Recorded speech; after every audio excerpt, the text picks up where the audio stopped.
صلی اللہ علی النبی الأمی وعلیہ صلاۃ و سلام علیک یا رسول اللہ صلی اللہ تعالی علیہ وسلم۔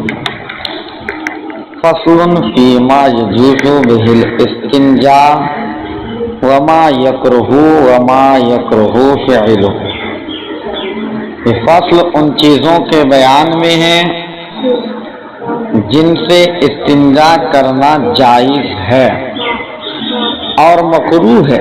استنجا کرنا جائز ہے اور مکروہ ہے،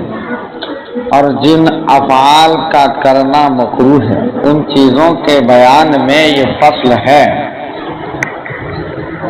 لا یجوز کشف العورت للاستنجاء، جائز نہیں ہے شرمگاہ کو کھولنا استنجا کرنے کے لیے۔ استنجے کے وقت پردہ ضروری ہے۔ چھوٹا بڑا استنجا کرتے وقت پردہ کرنا ضروری ہے۔ کیوں؟ دیکھیں کہ لوگوں کے سامنے شرمگاہ کھولنے سے بچنا چاہیے، اور ادب کا تقاضا یہ ہے کہ کھڑے کھڑے شرمگاہ نہ کھولے، بلکہ جب بیٹھنے کے قریب ہو جائے تو شرمگاہ کھولے، خاص طور پر وہ شخص جو کھلی جگہ میں قضائے حاجت کرے، وہ بیٹھنے کے قریب ہو کر ہی شرمگاہ کھولے تاکہ دور کھڑے ہوئے انسان کی نظر اس کی شرمگاہ پر نہ پڑے۔ لوگ عام طور پر قضائے حاجت کے لیے نشینی جگہ تلاش کرتے ہیں، پس اگر آدمی بیٹھنے کے قریب ہو کر شرمگاہ کھولے تو اس کا ستر لوگوں کی نظروں سے محفوظ رہے گا۔ اسی طرح ضرورت سے فارغ ہو کر کھڑے ہونے سے پہلے ستر چھپا لے۔ اس عمل کا فائدہ یہ بھی ہے کہ ستر کم وقت کھلا رہے گا، جو شریعت مطہرہ میں مطلوب ہے۔ عزیز طلباء، اب آگے کی عبارت کو دیکھیں۔ وَإِن تَجَاوَزَتِ النَّجَاسَةُ مَخْرَجَهَا وَزَادَ الْمُتَجَاوِزُ عَلَى قَدْرِ الدِّرْهَمِ، اور اگر ادھر ادھر لگ جائے نجاست مخرج سے، یعنی شرمگاہ کی جگہ سے ہٹ کے ادھر ادھر لگ جائے، اور زائد ہو تجاوز کرنے والی نجاست، یعنی ادھر ادھر لگنے والی نجاست ایک درہم کی مقدار پر، ایک درہم کے جو مقدار ہے اس پر زیادہ ہو جائے، لا تصح معہ صلاۃ، تو صحیح نہیں ہے اس کے ساتھ نماز، نجاست کے باوجود نماز پڑھ نہیں سکتے۔ اذا وجد ما یزیلہ، جبکہ پالے وہ چیز کے جس سے اس کو زائل کر سکے، جب اس چیز کو پالے کہ تم اس نجاست کو زائل کر سکتے ہو تو باوجود اس کے تم نماز نہیں پڑھ سکتے ہو۔ اب کتنی ناپاکی معاف ہے آپ اس کو دیکھیں، اس عبارت کی تشریح کو۔ امام اعظم ابو حنیفہ رضی اللہ تعالی عنہ کے نزدیک درہم سے کم ناپاکی معاف ہے، درہم سے کم ہے تو ناپاکی معاف ہے۔ اس کی طہارت کے لیے ڈھیلے پر اکتفا کرنا جائز ہے، اس کی نماز بلا کراہت درست ہو جائے گی، اور اگر بقدری درہم ہو یعنی درہم کی مقدار ہو تو اس کو دھونا چاہیے، ورنہ نماز مکروہ تحریمی ہوگی، اور ایسی نماز کا دہرانا ضروری ہے، اور درہم سے زائد ہو تو دھونا فرض ہے، بغیر دھوئے نماز پڑھے گا تو نماز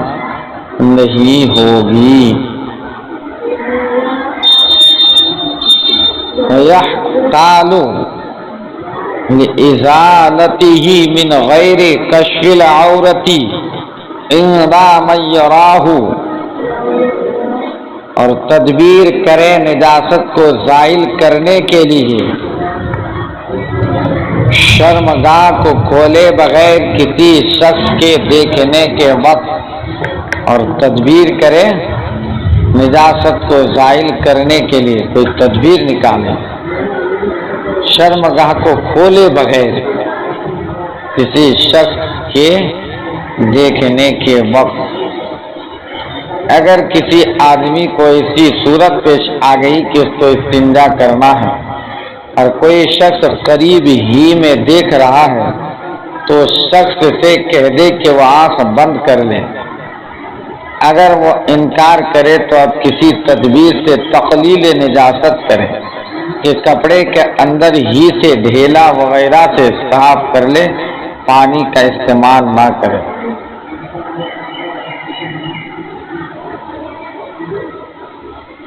عندہ من یرا سے مراد اجنبی مرد و عورتیں ہیں، البتہ اگر اپنی بیوی ہو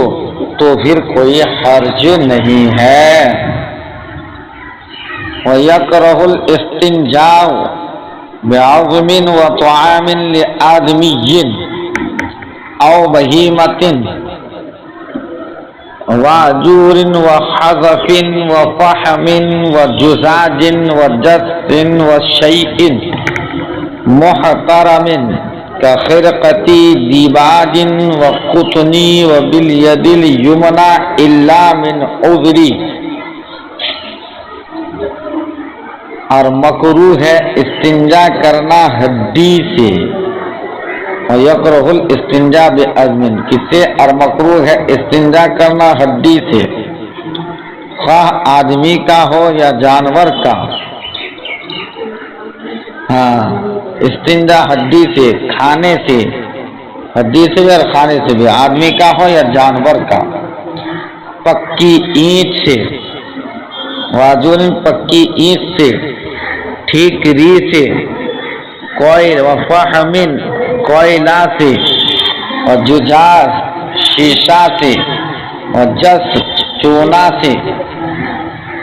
وشیء محترم اور کسی قابل احترام چیز سے، خرقۃ دجاج جیسے ریشم کا کپڑا اور روئی، اور مکروہ ہے استنجا کرنا دائنے ہاتھ سے، وبالید الیمنی دائنے ہاتھ سے، الا من عذر مگر کسی عذر سے، اگر کوئی عذر ہو تو دائنے ہاتھ سے استنجا کر سکتا ہے۔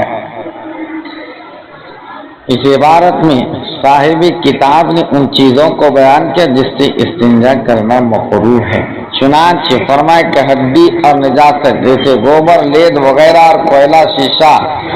کنکر، پکی اینٹ، کھانے کی چیزیں، لکھنے کا کاغذ، چونا اور ہر قابل احترام چیز جیسے ریشم کا کپڑا، روئی اور دائنا ہاتھ، ان سب چیزوں سے چھوٹا بڑا استنجا کرنا کیا ہے؟ مکروہ ہے۔ وَيَدْخُلُ الْخَلَاءَ بِرِجْلِهِ الْيُسْرَىٰ وَيَسْتَعِيذُ بِاللَّهِ مِنَ الشَّيْطَانِ الرَّجِيمِ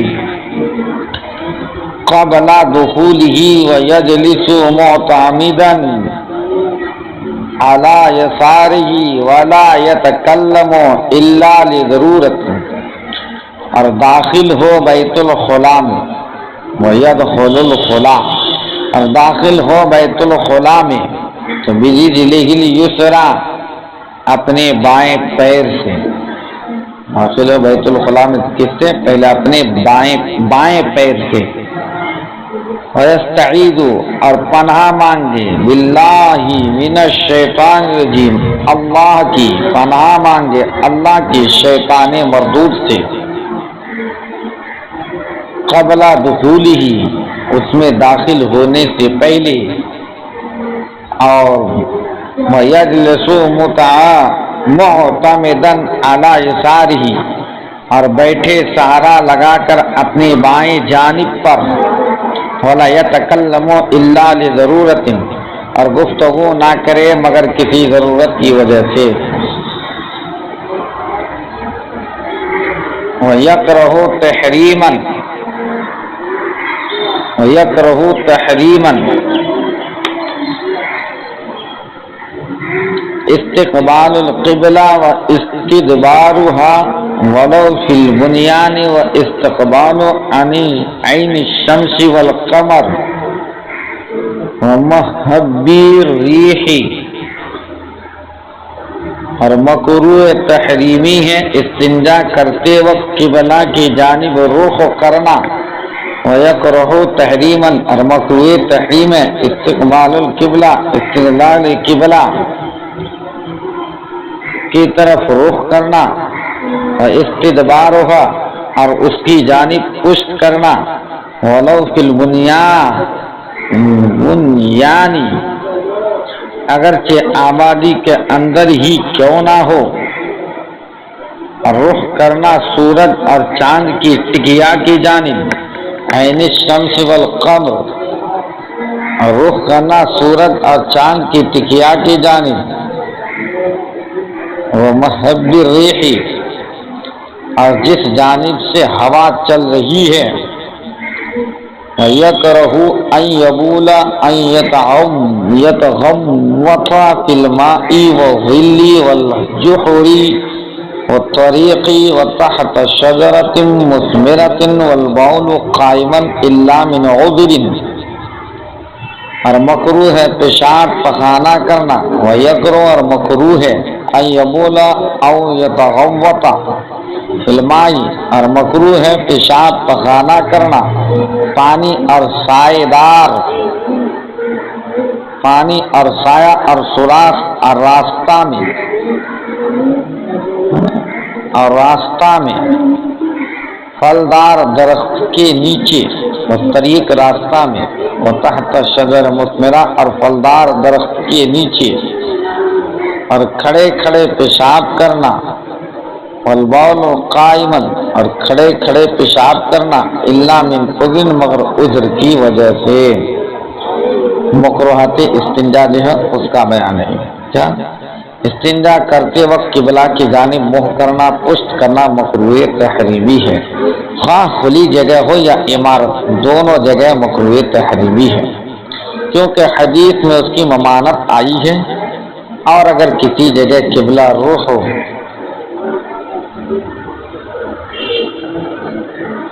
ہو اور مجبوری ہو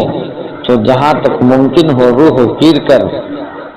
بیٹھنا چاہیے، حتیٰ کہ بچہ کو بھی قبلہ رخ کر کے پیشاب پخانہ نہیں کرانا چاہیے۔ اسی طرح چاند سورج کے مقابل ہو کر استنجا کرنا یہ بھی مکروہ ہے۔ اب آگے کی عبارت کو دیکھیں، وَيَخْرُجُ مِنَ الْخَلَاءِ بِرِجْلِهِ الْيُمْنَىٰ، اور نکلے بیت الخلاء سے تو اپنے دائنے پیر کے ذریعے، پہلے دائنے پیر نکالے جب بیت الخلاء سے نکلے، ثم یقول، جب نکلے بیت الخلاء سے تو دائنے پیر کے ذریعے، پھر کہے الحمدللہ الذی اذھب عنی الاذی والعافانی، پھر کہے تمام تعریف اللہ کے لیے مختص ہے کہ جس نے دور کر دی مجھ سے تکلیف دینے والی چیز اور عافیت عطا فرمائی مجھ کو۔ مصنف فرماتے ہیں بیت الخلاء سے نکلتے وقت پہلے دایاں قدم باہر نکالے، اور نکلنے کے بعد یہ دعا پڑھے جو متن میں ذکر کیا گیا ہے۔ پیارے بچوں، آج کا سبق یہیں تک، اس کو اپنے ذہن و فکر میں بسائیں، پھر انشاءاللہ اس سے آگے جو فصل آ رہا ہے وضو کے تعلق سے اس کو پڑھنا ہے، شریعت کے مسائل کو جانیں اور لوگوں کو اس کی جانکاری بھی دینے کی کوشش کرنا۔ رب کی بارگاہ میں دعا، اللہ تبارک و تعالی آپ لوگوں کے علم عمل میں بھی پناہ برکتیں عطا فرمائیں۔ صلی اللہ علیہ خلق محمد وآلہ وصحبہ وبارک وسلم، صلاۃ و سلام علیک یا رسول اللہ صلی اللہ تعالی علیہ وسلم۔